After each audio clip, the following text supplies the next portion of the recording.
Bonjour à tous, bienvenue dans ce webinaire. On a une petite heure pendant lesquelles on va donc parler des plans d'expérience. Donc on va faire une petite introduction au plan d'expérience et notamment voir quel est l'intérêt pour l'expérimentateur, pourquoi faire des plans d'expérience finalement, quels sont les bénéfices. Donc, ce webinaire est réalisé en partenariat avec Statiz, qui est donc un éditeur de logiciels dédié au plan d'expérience, donc qui a réalisé les slides. Donc, on les remercie.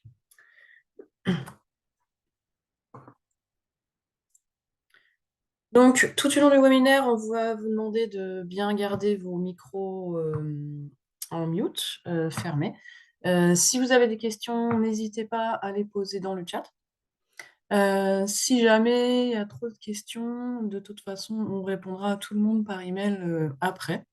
D'ailleurs, si vous le souhaitez, si vous ne voulez pas utiliser le chat, n'hésitez pas également à nous envoyer vos questions à cette adresse, contact@ondalis.fr, et on y répondra également dans les jours à venir.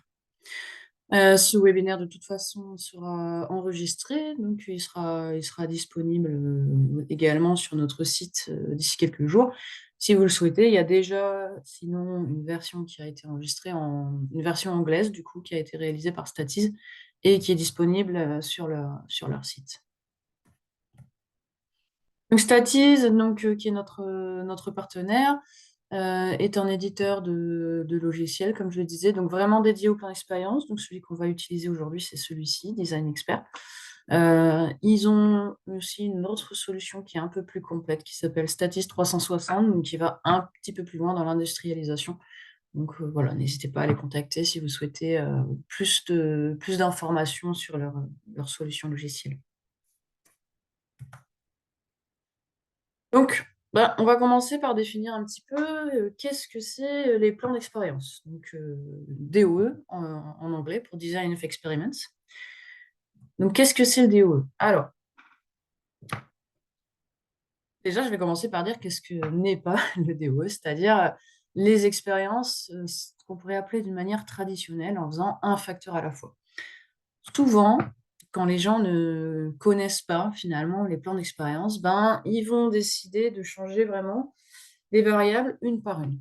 Donc, ils vont, par exemple, si on est sur une synthèse organique, ils vont dire qu'est-ce qui se passe si je change ma température? J'étais à 50 degrés, j'ai envie de faire des économies d'énergie. Est-ce que si je passe à 40 degrés, ça marche bien? Bon, est-ce que si je passe à 30 degrés, ça marche bien, etc. On essaye de changer, de faire plusieurs tests avec une seule variable. Une fois qu'on a trouvé une valeur qu'on estime optimale, du coup, on va prendre une deuxième variable qu'on va de nouveau faire changer. Donc, par exemple, j'avais fait changer ma température, je vais maintenant changer ma pression en conservant la température à la zone que j'ai trouvée comme optimale, que j'ai fixée préalablement. Sauf que, par exemple, température et pression, ce sont deux variables qui vont très souvent interagir. Et en faisant un facteur à la fois, s'il y a bien une chose que vous n'allez pas du tout être capable d'identifier, c'est les interactions. Donc, vous n'aurez peut-être pas testé des valeurs, des zones où, par exemple, la pression est haute et la température est haute, et dans ce cas-là, vous allez peut-être avoir des soucis sur votre procédé. Donc, on va plutôt essayer d'utiliser des plans d'expérience. Les plans d'expérience, c'est vraiment, finalement, des expériences qui sont structurées. C'est-à-dire que ce qu'on va faire par rapport à faire une variable à la fois, c'est qu'on va organiser et créer un plan de test statistique. Et ça va nous fournir plus d'informations à la fois. Et vous allez voir on aura plus d'informations en ayant moins d'expérience également. Donc vraiment, ce qu'on va faire, c'est que dès le départ, on va générer des expériences de qualité en suivant un plan statistique précis. Donc, vous avez différents types de structures qui existent. Vous avez différents objectifs, en fait, et en fonction de l'objectif, on va choisir une structure ou une autre. Donc, qui peut être, par exemple, type triangle pour les plans de mélange ou un peu comme ça pour plutôt les plans factoriels qu'on verra un petit peu plus en détail aujourd'hui.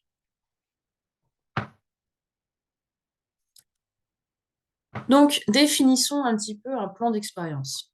Un plan d'expérience, c'est une série systématique de tests dans lesquels on va faire varier ce qu'on appelle des facteurs, ce sont des variables, pour essayer d'identifier des changements significatifs dans une réponse.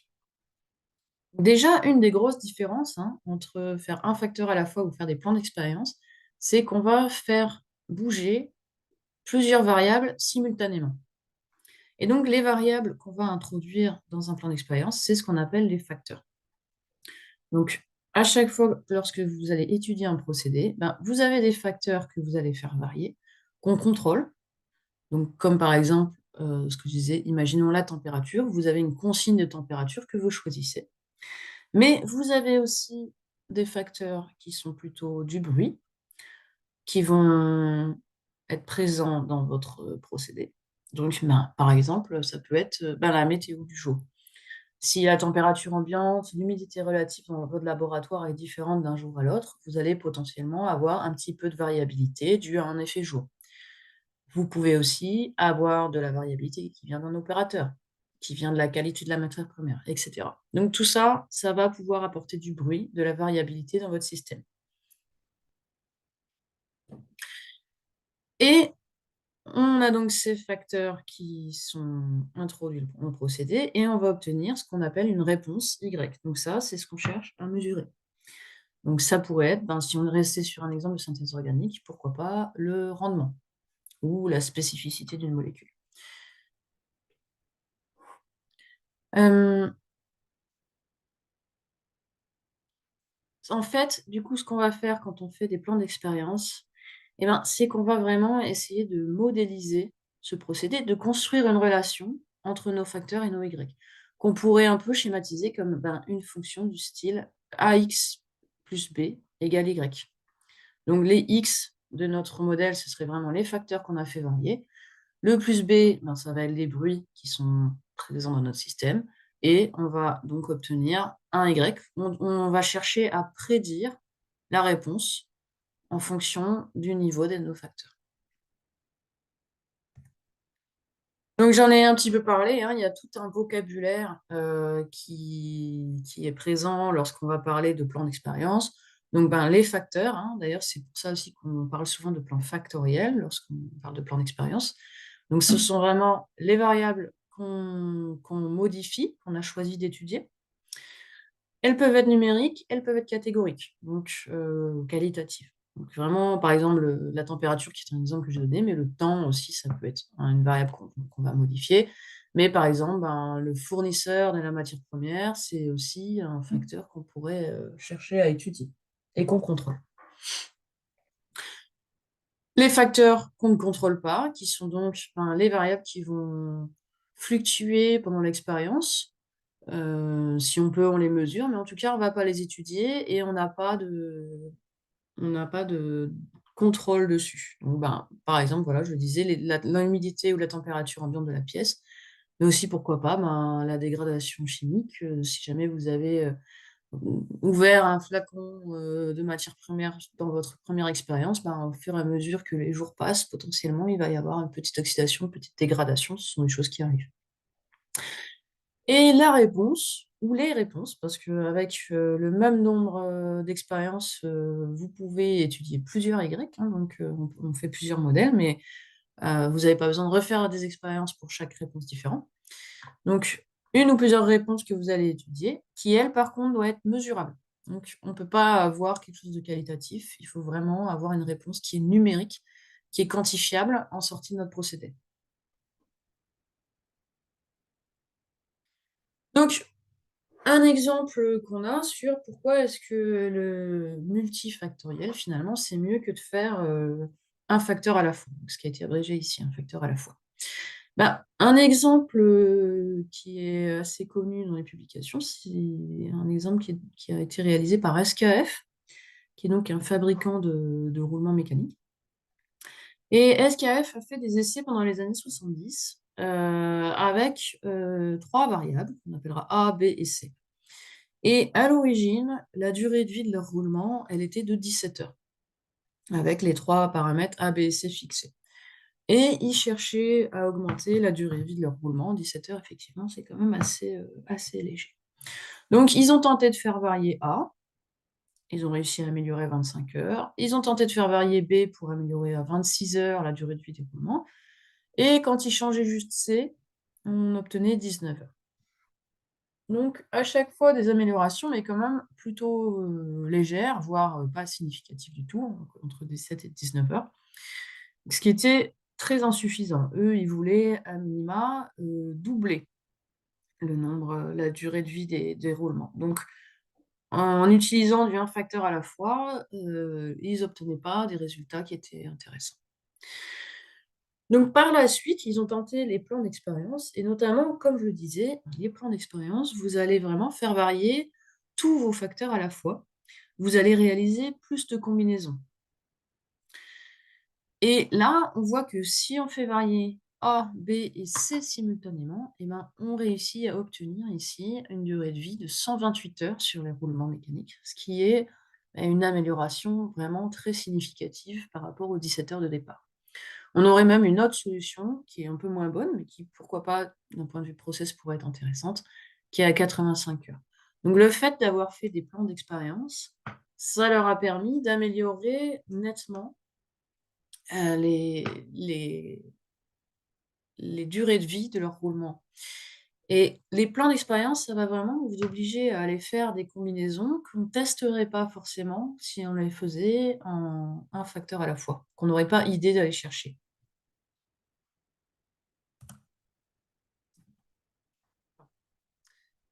Donc, si on compare un petit peu les DOE versus un facteur à la fois, ben, c'est vrai que faire un facteur à la fois, c'est vraiment quelque chose de très simple à mettre en œuvre. On n'a pas vraiment besoin de se casser la tête puisqu'il y a un seul qui bouge, donc c'est simple à mettre en œuvre, c'est simple à réaliser. Par contre, c'est complètement inefficace. Et notamment, ça ne va pas du tout vous permettre de tenir compte des interactions. Alors que si vous faites des plans d'expérience, et par exemple des plans factoriels, ben, vous allez être capable de changer plusieurs facteurs à la fois. Vous allez avoir des informations sur les interactions, vous serez capable de les estimer. Et au final, on va maximiser les informations avec moins d'expérience. Par exemple, hein, si là, donc si on reprenait notre exemple de SKF, eh ben, en faisant un à la fois, on aurait même pu décider, ben, pas seulement de mettre A ici et là, mais de dire, tiens, je fais bouger A ici un petit peu. Et puis ici. Et puis ensuite, je bouge un petit peu. On peut très bien faire 4, 5, 10 essais sur un seul facteur.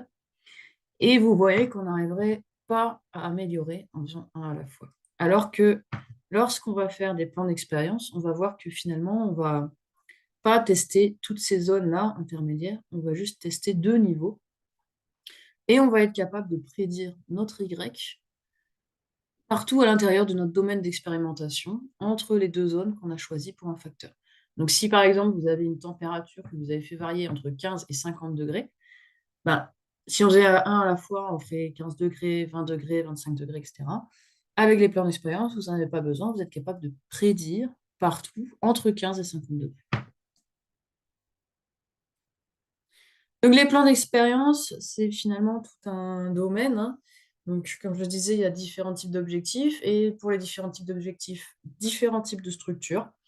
Donc, parmi les objectifs, enfin, les types de plans qui sont vraiment les plus communs, vous allez avoir le plan factoriel, qui est vraiment le plan de base qu'on va voir un petit peu aujourd'hui. Les plans de surface de réponse, qui servent plutôt pour faire de l'optimisation. Et les plans de mélange qui sont un petit peu particuliers, puisqu'on est plus sur des problématiques de type formulation. Donc, pour aller un petit peu plus en détail sur ces 3 types de plans, donc le plan factoriel, on peut le représenter, on le représente souvent de cette manière, hein, avec par exemple ici 3 facteurs A, B ici et C, donc 3 axes différents. Et ce type de plan va vous permettre d'avoir des informations sur les effets principaux et les interactions. Ce qu'on cherche vraiment, c'est à savoir est-ce que mon facteur est influent sur mon procédé ou pas. Donc les effets principaux, c'est ceux des facteurs eux-mêmes. Donc est-ce que A est influent? Est-ce que, si je reprends toujours mon exemple de température, est-ce que si je change la température, j'améliore mon Y? Ou est-ce que peu importe où je me situe, ça n'a pas d'impact? Donc on va chercher de l'influence. Et également les interactions, notamment les interactions, par exemple, entre A et B ou entre A et C. Et donc comme je l'ai mentionné, on va uniquement faire 2 niveaux. Le fait de faire 2 niveaux, ça va vraiment faire qu'on va minimiser le travail, minimiser le nombre d'expériences, mais on aura quand même beaucoup d'informations. Donc là, par exemple, on va choisir 2 niveaux qu'on appellera un niveau bas, un niveau haut pour A, et on va uniquement réaliser ces 2 expériences.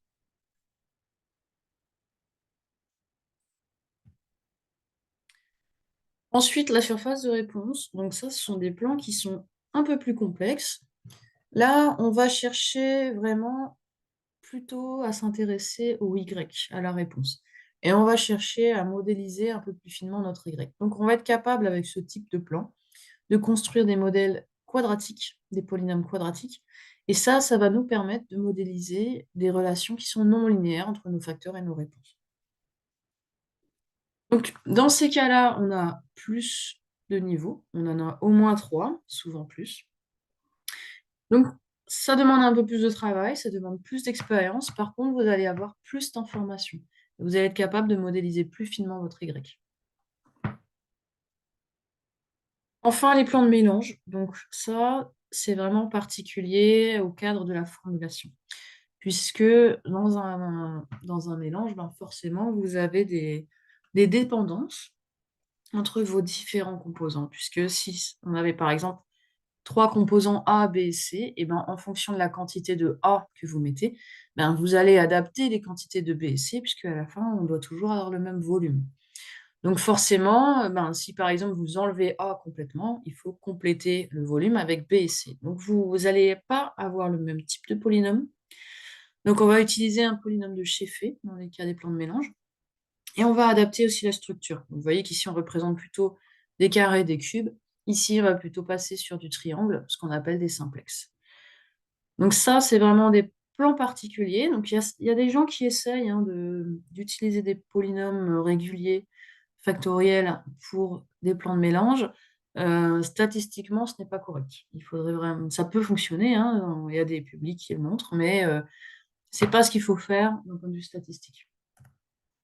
Là, on n'en parlera pas plus aujourd'hui, mais si vous souhaitez aller un peu plus loin, si c'est la formulation qui vous intéresse, vous avez un webinaire en anglais qui est disponible sur le site de Statis, donc qui est ici.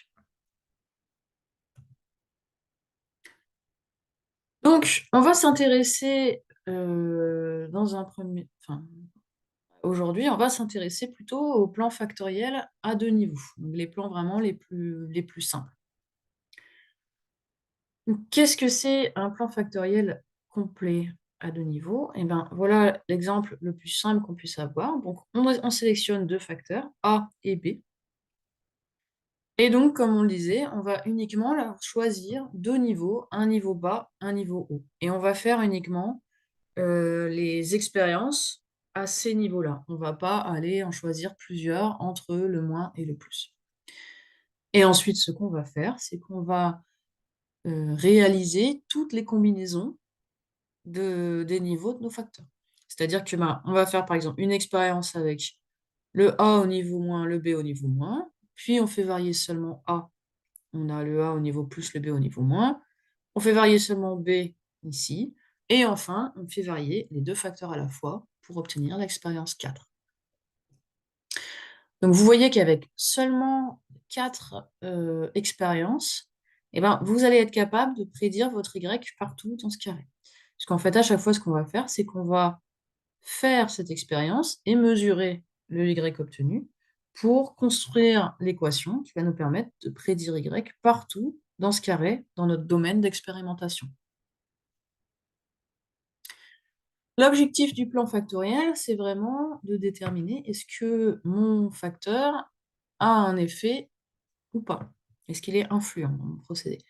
Donc pour déterminer un effet, ben, c'est très simple. Vous allez faire la moyenne des expériences pour lesquelles votre facteur est au niveau positif et moins la moyenne des expériences pour lequel le facteur est au niveau négatif. Par exemple, si vous voulez connaître l'effet de A, sur votre Y, et ben, vous faites la moyenne de vos expériences quand A est ici, donc on fait la moyenne de 2 et 4, moins la moyenne de vos expériences quand A est ici à moins. Donc moins la moyenne des Y 1 et 3. Et ça vous donne l'effet de A sur votre Y. Si on a par exemple un troisième facteur, ben, on peut représenter ça comme un cube avec ici A, B et C qui sont représentés. Et de la même manière, on va réaliser toutes les combinaisons à deux niveaux sur chacun de nos facteurs. Donc on va obtenir 8 expériences. Et donc avec 8 expériences, on est capable de prédire le Y partout à l'intérieur de notre cube. Donc vous voyez que juste avec ces 8 expériences, bah, vous allez être capable d'estimer vos effets principaux, vos facteurs A, B et C, mais vous serez aussi capable d'estimer vos interactions à deux facteurs, A, B, A, C et B, C, et même vous êtes capable d'estimer l'interaction à trois facteurs A, B, C.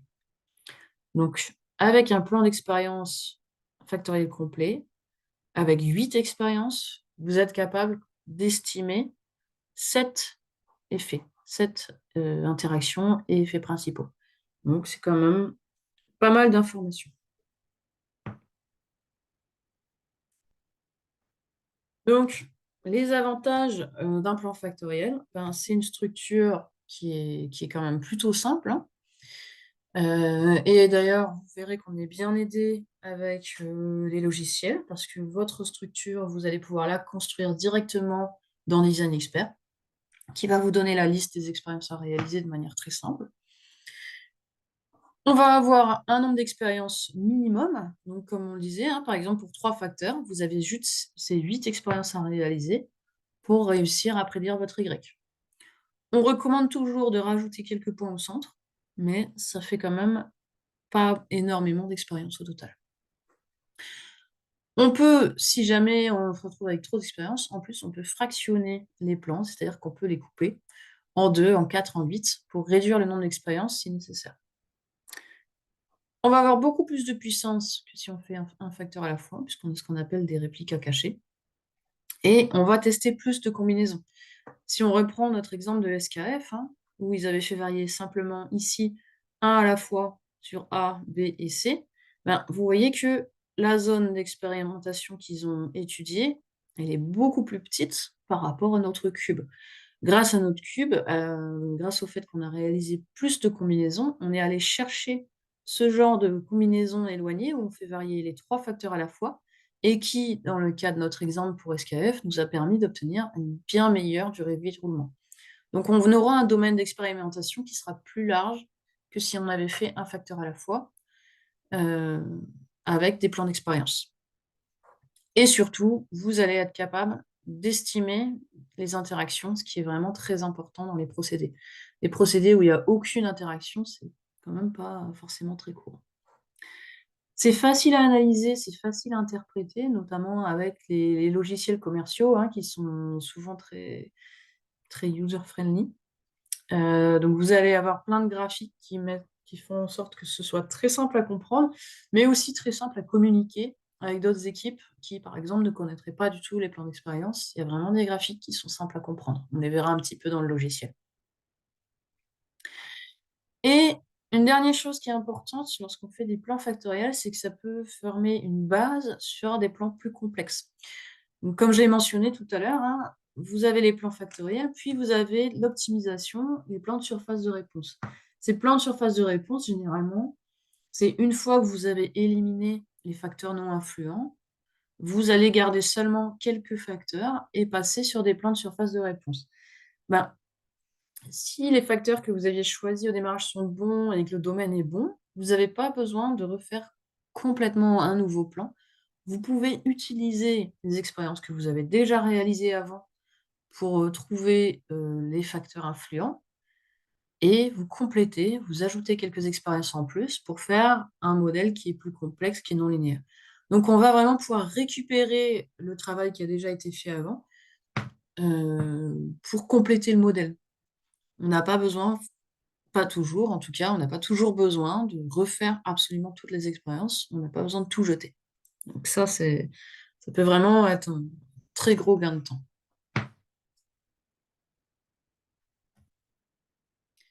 Donc, comme je le disais, dans certains cas, vous pouvez fractionner les plans. Et notamment, ben, dans Design Expert, lorsque vous allez choisir de construire un plan factoriel à 2 niveaux, vous allez avoir ce type de fenêtre. Donc ici, vous voyez que vous avez le nombre de facteurs qui est représenté ici, en haut, et ici, le nombre d'expériences que vous allez devoir faire. Donc là, le logiciel vous donne les codes couleurs. Donc en blanc, ce sont les plans complets.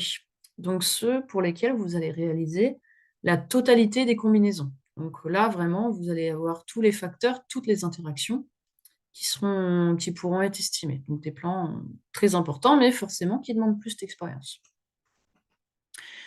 Ensuite, en vert, c'est ce qu'on appelle des plans de résolution 5 ou au-delà.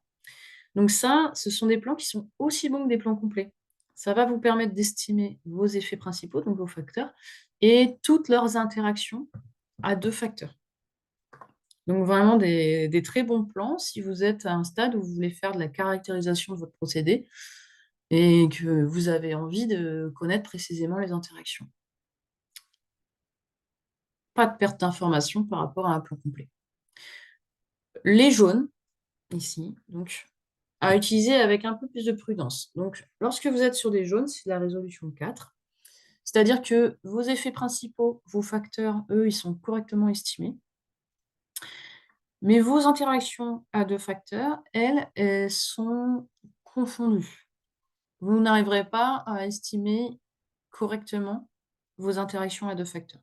On peut savoir s'il y en a, mais on aura du mal à les identifier. Donc, à utiliser avec prudence uniquement dans le cas où vous faites ce qu'on appelle du criblage, du screening. Donc, où on a beaucoup de facteurs et qu'on cherche vraiment à en éliminer, donc à trouver qui est influent et qui ne l'est pas, pour, pour défricher, on va dire, un petit peu au démarrage, avant de passer peut-être sur de la caractérisation.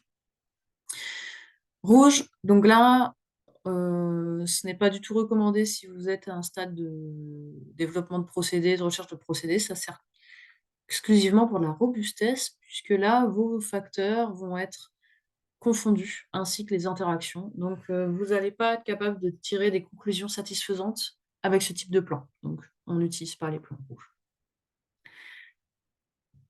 Une autre manière d'utiliser ce type de graphique, ça peut aussi être de vous baser en fait sur le budget que vous avez. Par exemple, si vous avez décidé que vous n'êtes capable de faire que 16 expériences, soit parce que vous n'avez pas le temps, pas les moyens, pas la matière première pour en faire plus, peu importe. Vous avez décidé que vous allez faire 16 expériences. Là, vous voyez qu'avec ces expériences, ben, vous pouvez faire un plan complet avec 4 facteurs. Mais si vous ajoutez un 5e facteur, vous voyez que là, on est sur du vert et on ne perd pas d'informations par rapport à un plan complet. Donc, vous pouvez vraiment aller jusqu'à 5 facteurs et vous serez capable d'estimer tous vos effets principaux et toutes vos interactions de manière propre. Donc, c'est vraiment intéressant, si vous avez un facteur en plus, de l'ajouter. Ça ne vous coûtera pas plus d'expérience et vous aurez toutes les infos utiles. Mais vous voyez que si vous êtes plutôt en début de procédé, en début de développement, et ben vous pouvez même aller à 6, 7, voire 8 facteurs, toujours avec 16 expériences. Et là, vous allez pouvoir faire du criblage, donc jusqu'à 8 facteurs peuvent être estimés. Donc, pas leurs interactions, pas proprement en tout cas, elles sont confondues. Mais les facteurs, eux, vous allez être capable de vérifier si oui ou non ils ont une influence. À partir de 9, on est en rouge, donc on n'irait pas sur du plan factoriel. Ou alors, il faut augmenter et par exemple, ben, passer à 32 expériences. Et là, vous pourriez aller à 9 facteurs. Mais si vous êtes bloqué à 16 expériences, on ne va pas au-delà de 8 facteurs. Vous avez d'autres types de plans qui existent, qui sont disponibles dans le logiciel, notamment des min-run, par exemple. Mais pas sur du plan factoriel classique, on va dire. Donc, on va voir un exemple avec un cas pratique sur un taux de filtration, qui est un cas d'école, on va dire, qui date donc de Doug Montgomery, qui a fait des publications là-dessus. Donc, cet exemple, pour ceux qui ont déjà Design Expert, hein, il est disponible, les données sont disponibles dans le logiciel. Vous pouvez aussi les trouver sur le site de Statise assez facilement. Hem, c'est un exemple de, fabrication de panneaux en bois pour des mobil-homes. Donc à l'époque, il me semble que ça date des années 70, les panneaux étaient réalisés, avec du formaldéhyde dans la colle. En fait, le fabricant rajoutait du formaldéhyde dans la colle pour, réussir à filtrer la colle un petit peu plus vite, ça fluidifiait, donc ça permettait d'accélérer le procédé. Sauf que le formaldéhyde, ben, ça posait des problèmes d'odeur à l'intérieur des mobil-homes et en plus, ben, c'est un produit qui est quand même potentiellement cancérigène, donc en termes de santé, c'est pas terrible non plus. Donc c'était bien dans niveau procédé, puisque l'ajout de formaldéhyde, ça permet vraiment d'améliorer la vitesse de production, mais d'un point de vue client, d'un point de vue sanitaire, c'est pas terrible. Donc ils ont cherché à faire un plan d'expérience pour trouver, ben, comment, garder à minima une vitesse aussi bonne de filtration de la colle, tout en diminuant autant que possible la concentration en formaldéhyde. Donc on est sur un cas où il y a 4 facteurs qui avaient été sélectionnés. Donc on choisit ces 4 facteurs ici qui sont tous numériques, hein, et les niveaux moins et plus. Et le Y, donc ce qui a été analysé, ben, c'est la vitesse de filtration de notre colle qu'on veut maximiser. Donc voilà ce que donne le plan d'expérience. Donc les différents niveaux, les différentes combinaisons à réaliser sur chacun de nos facteurs. On fait toutes ces expériences, puis on mesure la vitesse de filtration et on la renseigne à chaque expérience. On va passer dans le logiciel et vous verrez que, on a une analyse qui est faite, dans cet ordre. Donc c'est mis dans l'ordre dans le logiciel, c'est assez intuitif. C'est-à-dire que ce qu'on va faire dans un premier temps, c'est qu'on va chercher des effets. Là, on est sur un plan factoriel, hein, on cherche à savoir quels facteurs ou quelles interactions sont influentes. Ce qu'on fait là, finalement, c'est que, ben, si on reprend notre exemple d'un modèle AX plus B, et ben, on va déterminer qu'est-ce qu'on met dans notre modèle, quels sont les AX qu'on met dans notre modèle et lesquels, sont juste du bruit et ne sont pas utiles pour la construction. Une fois qu'on les aura sélectionnés, qu'on aura donc décidé quel coefficient on met dans notre modèle, ben, on fait une ANOVA pour, avec des tests de Fisher pour vérifier, ben, si la variabilité qu'on a dans notre système, elle est bien expliquée par le modèle qu'on a choisi. Ensuite, on réalise des diagnostics puisque une ANOVA, doit suivre certaines hypothèses. Donc notamment, bah, par exemple, la normalité des résidus, les résidus doivent être distribués de manière aléatoire, il doit y avoir une homocédasticité des résidus également. Donc on a toute une page de diagnostic pour vérifier ça. Et enfin, uniquement dans le cas où vous aurez un modèle qui est validé, on peut aller voir les graphes du modèle qui vont vous permettre, ben, d'essayer, par exemple, de trouver dans quelle zone on doit se situer pour avoir la vitesse de filtration la plus rapide. Donc on va aller dans le logiciel et alors comme je le disais, si vous avez déjà, Design Expert, bah, vous pouvez aller dans Tutorial Data et sélectionner Filtration Rate et donc voilà, c'est ça que je vous ai montré, hein. Vous voyez que vous avez le plan d'expérience qui a déjà été construit et qui a déjà été réalisé. On a pour toutes les expériences, une mesure de Y qui a été faite. Pour vous montrer, voilà, pour vous montrer comment ça se présente, quand vous choisissez de faire un nouveau plan avec du factoriel à 2 niveaux, ben, voilà donc le menu dont je vous parlais avec les différents types de plans que vous pourriez faire. Là, par exemple, hein, comme je vous disais, on est sur du factoriel complet avec 4 facteurs. Pour 16 expériences, on aurait peut-être pu rajouter un 5e facteur et ça ne nous aurait pas coûté plus. Donc là, dans le logiciel, normalement, c'est ici qu'on va remplir à la main, hein, les différents facteurs et les niveaux qu'on a sélectionnés et la réponse. Le logiciel, lorsque vous faites du factoriel, il va vous indiquer toujours ce critère qui est la puissance de votre plan. La puissance de votre plan, c'est c'est le pourcentage de chance que vous avez de détecter un effet. Donc c'est quelque chose qui doit être maximisé autant que possible. Donc vous voyez que le logiciel, lui, vous fait même une recommandation, hein. Donc, on essaye d'avoir la puissance la plus haute possible. Eux recommandent 80. Donc pour essayer d'être aussi sûr que possible de détecter, l'effet par exemple, de la température, hop, de la température ou de la pression ou de la concentration, et cetera. Voilà. Donc alors, pardon.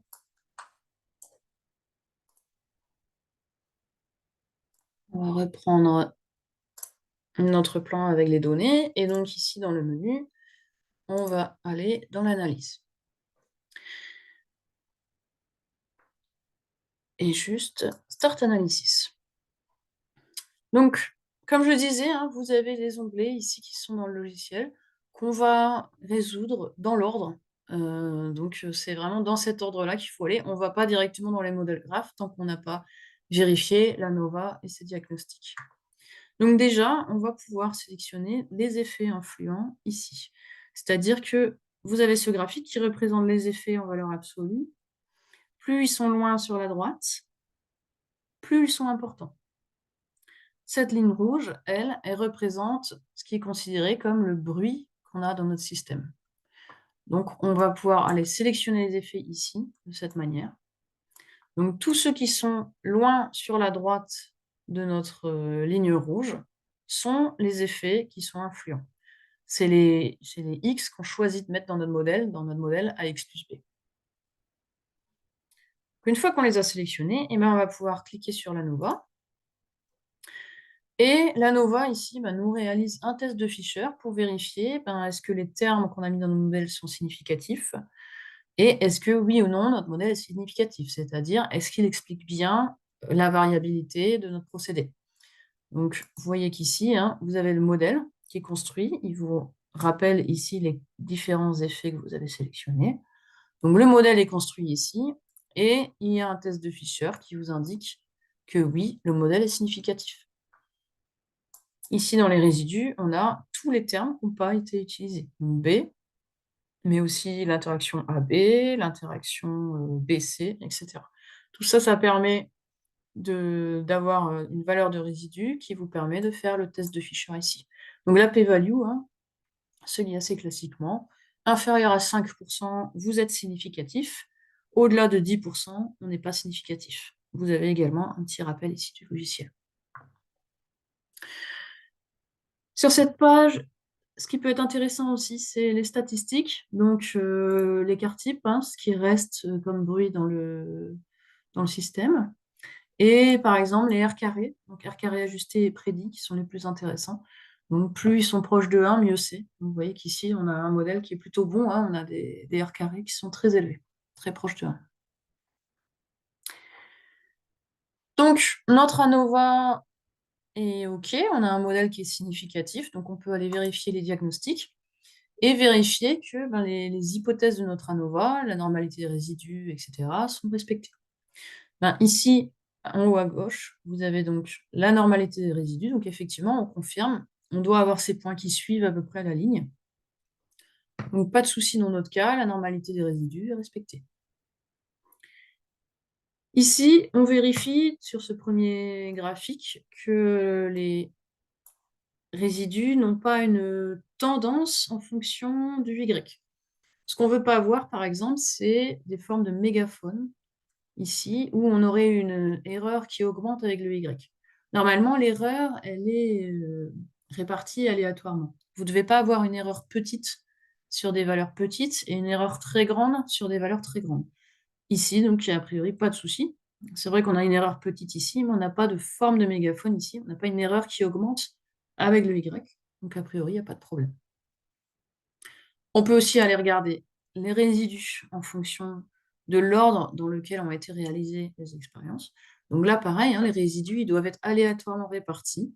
Donc, on doit en avoir des deux côtés et on ne veut pas avoir une tendance. Donc, par exemple, vous ne voulez pas avoir que des résidus positifs ou que des résidus négatifs. Et vous ne voulez pas non plus voir des résidus qui augmentent au fur et à mesure du temps. Ça veut dire que peut-être il y a un problème de machine ou quelque chose, mais en tout cas, il ne doit pas y avoir une tendance, quelque chose qui monte ou qui descend. Donc là, on est plutôt pas mal, c'est bien aléatoire, c'est bien réparti.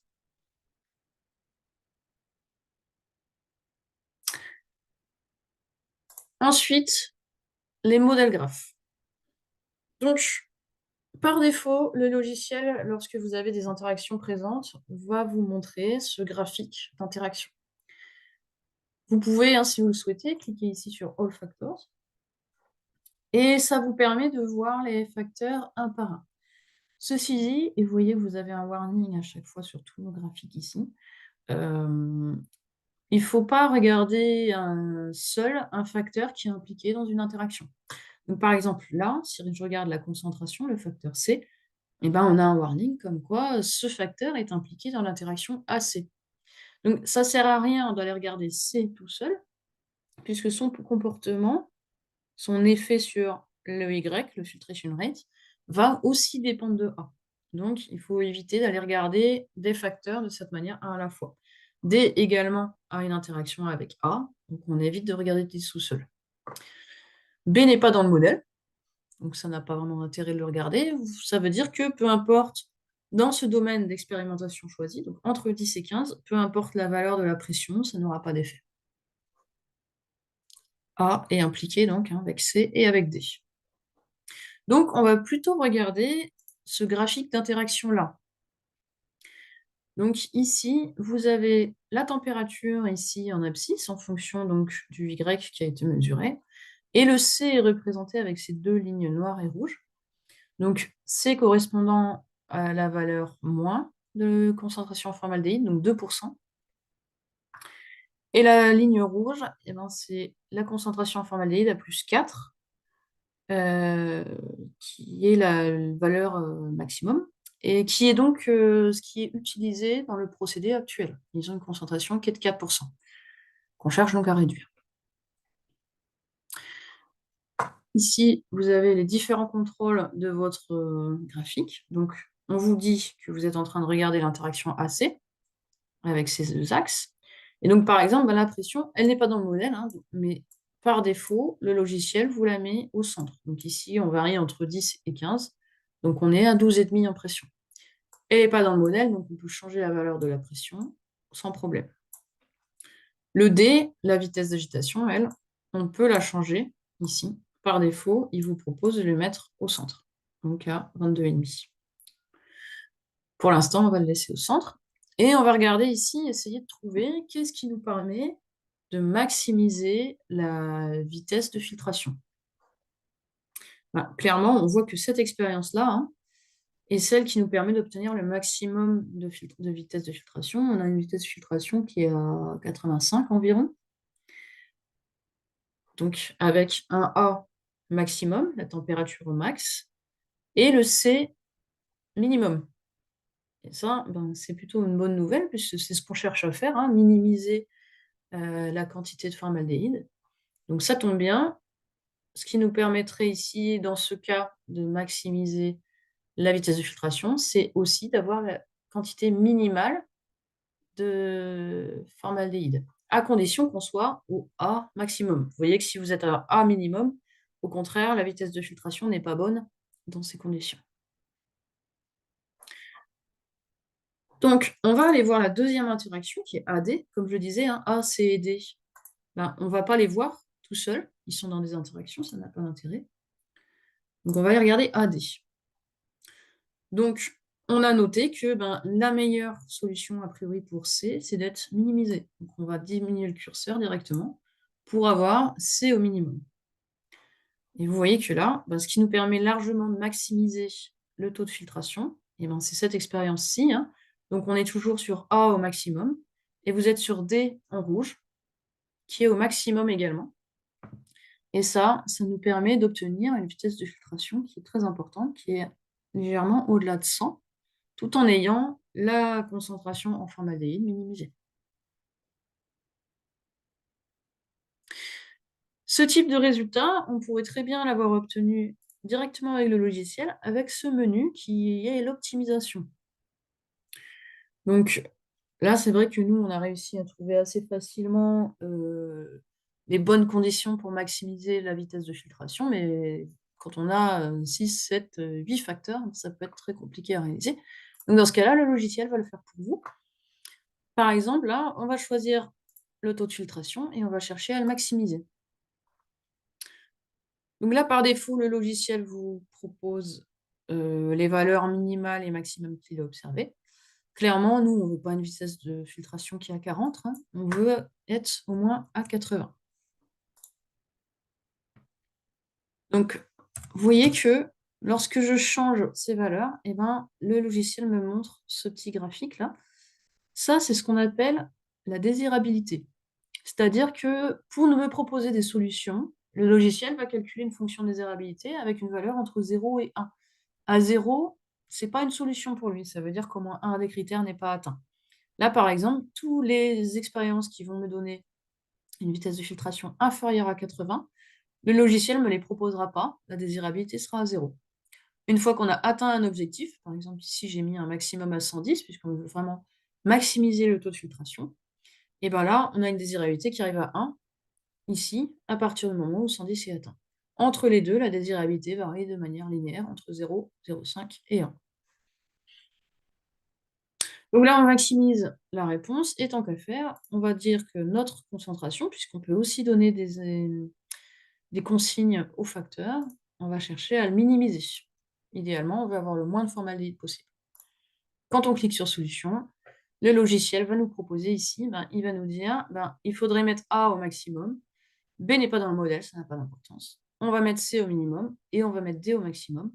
Et ça nous permet d'avoir un taux de filtration un peu supérieur à 100. Donc, la même chose que ce qu'on avait trouvé, mais le logiciel peut vous le faire automatiquement. En général, une fois que vous avez construit un modèle et que vous êtes satisfait, il faudrait toujours faire quelques points de confirmation. Donc, par exemple, là, vous voyez que par défaut, le logiciel vous a sélectionné la meilleure solution, donc avec A maximiser, C minimum, D maximum. Donc, vous pouvez décider de faire, par exemple, je ne sais pas, 5 points. 5 fois, vous allez réaliser cette expérience dans ces conditions. Et ici, vous pouvez remplir, par exemple, les valeurs que vous avez trouvées sur la vitesse de filtration. Hop. Et vous voyez qu'en dessous, le logiciel va vous calculer, puisqu'on est vraiment sur des prédictions, il y a toujours un petit peu d'erreur sur des prédictions. Donc, il vous calcule la prédiction moyenne, médiane, etc., en fonction de l'intervalle de confiance.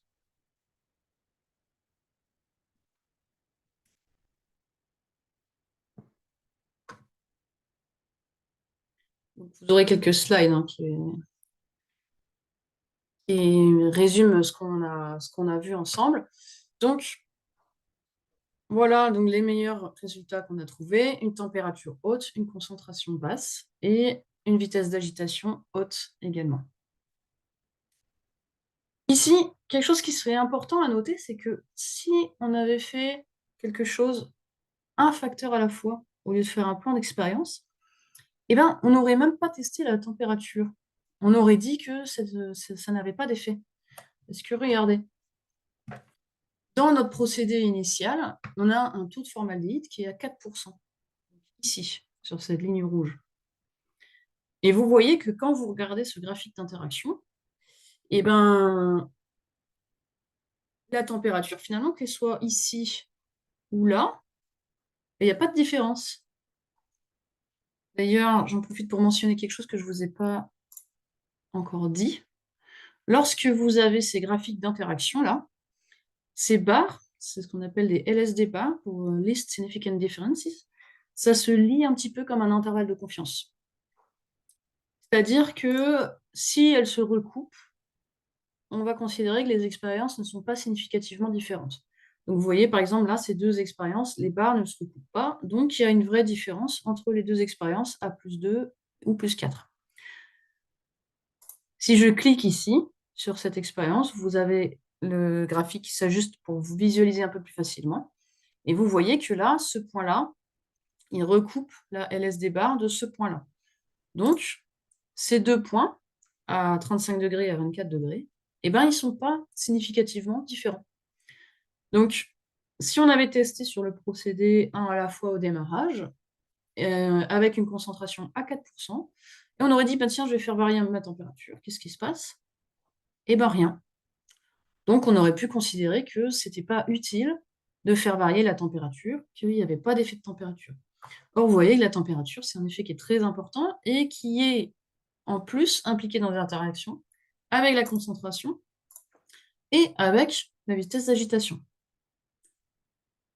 Donc de la même manière, hein, avec une concentration élevée en formaldéhyde, donc ce qu'on avait au démarche. Ici, par exemple, on considère que la température, ici, c'est 2 expériences, il y a pas de différence.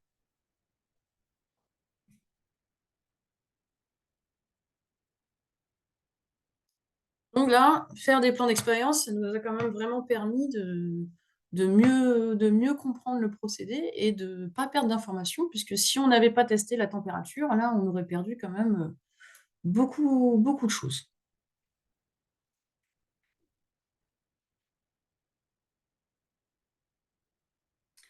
Donc on arrive à la fin de ce webinaire. Donc vraiment, hein, j'espère vous avoir montré que les plans d'expérience, ben, ça va vraiment, vous apporter beaucoup de choses dans tout ce qui est développement de procédés, compréhension de procédés et même ensuite, tout ce qui est robustesse. Donc ça permet vraiment d'accélérer le développement de produits et l'optimisation. Donc avec, ben, notamment les 3 types de structures dont on a parlé, hein, le plan factoriel qui va vraiment se focaliser sur les effets, chercher l'effet des facteurs et leurs interactions. Ensuite, des plans un petit peu plus complexes pour tout ce qui est surface de réponse. Donc là, on cherche à affiner un petit peu plus, on est sur de l'optimisation plutôt. Et les plans de mélange, si vous êtes plutôt intéressé par de la formulation.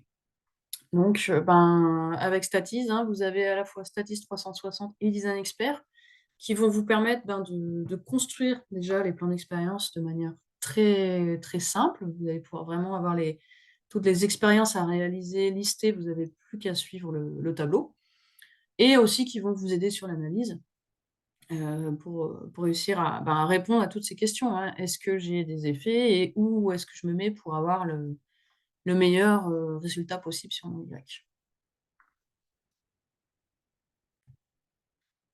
Donc, n'hésitez pas, si vous voulez aller un petit peu plus loin, sur le site de Statis, vous avez pas mal de documents, en libre accès. Donc il y a quelques webinars qui sont disponibles, sur demande, mais vous avez aussi sur leur site YouTube, plusieurs vidéos et vous avez la Statis Academy, donc sur lequel vous allez avoir pas mal d'infos, de tutoriels. Il y a des billets de blog également, donc si vous voulez aller un peu plus loin sur les plans d'expérience, donc il y a pas mal de ressources gratuites sur le site de Statise. De notre côté, nous, on fait aussi des formations, toujours en partenariat avec Statise, donc pour aller plus loin, hein, si vous voulez une introduction au plan d'expérience. Donc on a des sessions interentreprises, donc les prochaines, sont en 2023, donc en mars et en juillet. Si vous le souhaitez, on fait aussi des formations en intra-entreprise, donc on peut faire des 2 participants et dans ces cas-là, bah, on peut les faire soit chez vous, dans vos locaux, ça peut être sur Montpellier également. En tout cas, voilà, c'est à la carte dans ces cas-là, donc n'hésitez pas à nous contacter si vous voulez plus d'informations sur les formations qu'on dispense.